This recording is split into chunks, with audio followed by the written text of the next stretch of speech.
عن ابی ہریرہ ان النبی صلی اللہ علیہ وسلم قال، حضرت ابو ہریرہ رضی اللہ تعالیٰ عنہ فرماتے ہیں کہ حضور علیہ الصلوۃ والسلام نے ارشاد فرمایا، لا یزنی الزانی حین یزنی وہو مؤمن، ایسا نہیں ہوتا کہ زانی زنا کرنے کی حالت میں مومن ہو۔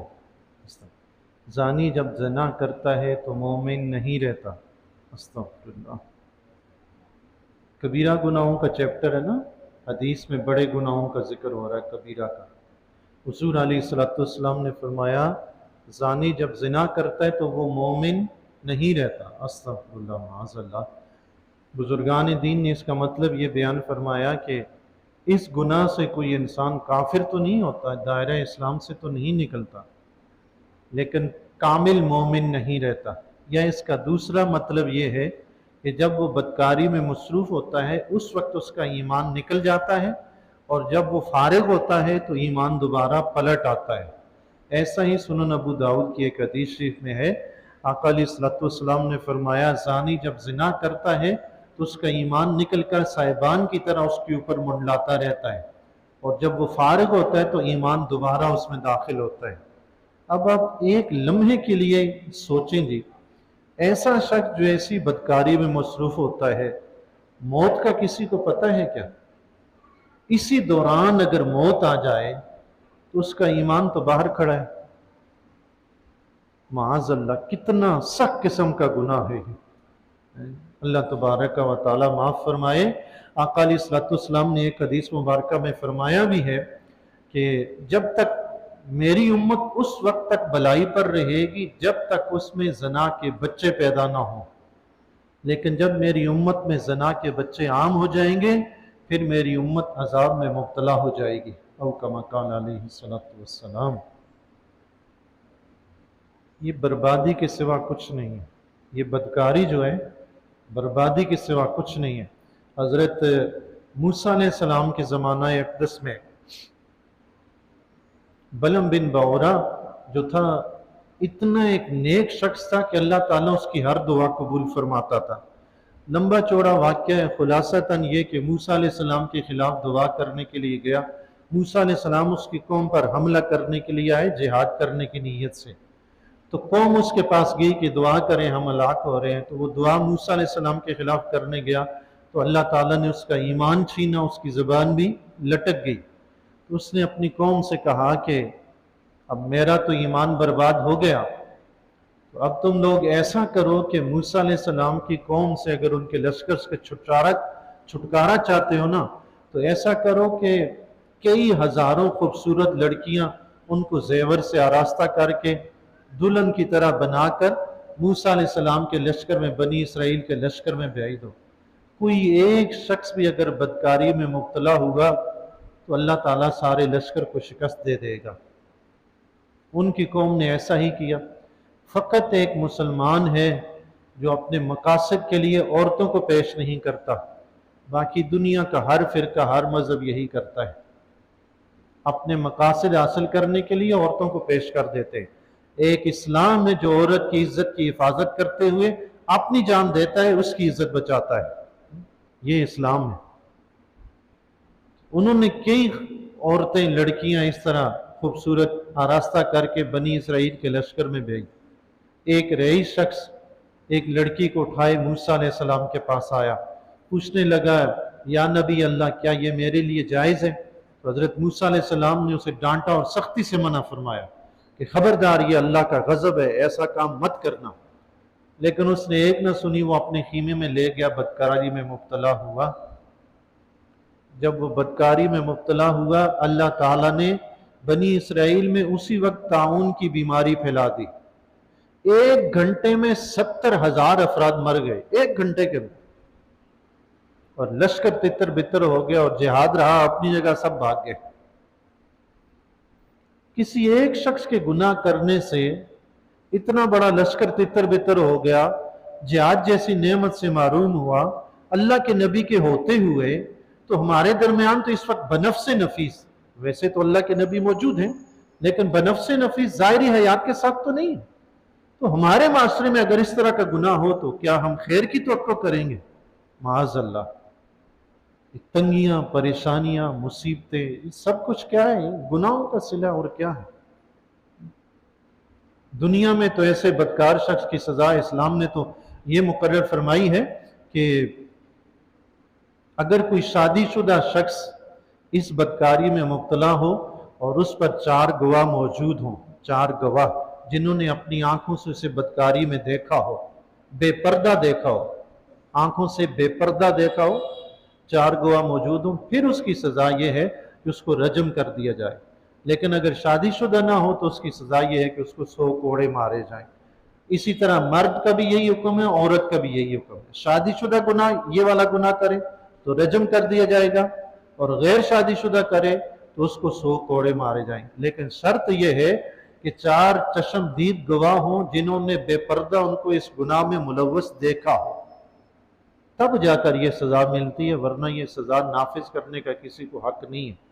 اسلام نے یہ سزا سخت مقرر فرمائی ہے، لیکن اس کے نافذ کرنے کے جو اصول اور قوانین ذکر فرمائے اسلام، وہ اس سے بھی سخت ہے، وہ اس سے بھی سخت ہے۔ لیکن افسوس ہے ہمارے معاشرے میں اسلام نافذ ہی نہیں ہوتا، کوئی کرتا ہی نہیں ہے۔ اسلام نافذ ہو، اللہ کے فضل و کرم سے آپ گلی محلے میں آرام سکون سے گھومیں پھریں۔ آج گھومتے پھرتے ہیں فکر ہوتی ہے کوئی موبائل نہ چھین لے، کوئی گولی نہ مار دے، کوئی یہ نہ ہو جائے، وہ نہ ہو جائے۔ جب تک اسلام اپنے پورے احکام کے ساتھ نافذ نہیں ہوگا نا، معاشرے میں امن کبھی نہیں آ سکتا، کبھی بھی نہیں آ سکتا۔ لوگ ہمیں دوسروں کی مثالیں دیتے ہیں جہاں اسلام ہے ہی نہیں، وہاں کی مثالیں دیتے ہیں کہ وہاں اتنا اچھا، اتنا اچھا۔ اچھا کچھ نہیں ہے، فرق صرف اتنا یہ ہے کہ انہوں نے برے پہ پردہ ڈالا ہے، اچھا ظاہر کرتے ہیں، اور آپ کے ہاں اچھا چھپا ہوا ہے، برے کو ظاہر کیا جا رہا ہے۔ اس لیے مسلمان برے ہیں اور کافر اچھے ہو گئے، معاذ اللہ۔ حالانکہ کافروں میں کچھ بھی اچھا نہیں ہے۔ اب بظاہر 2-4 چیزیں لوگوں کو دکھانے کے لیے اچھے کر لینے، اس کا یہ مطلب نہیں کہ مسلمان جو ہے حد سے گزر گئے اور کافر اچھے ہو گئے، معاذ اللہ۔ یا اللہ تو رحم فرمائے۔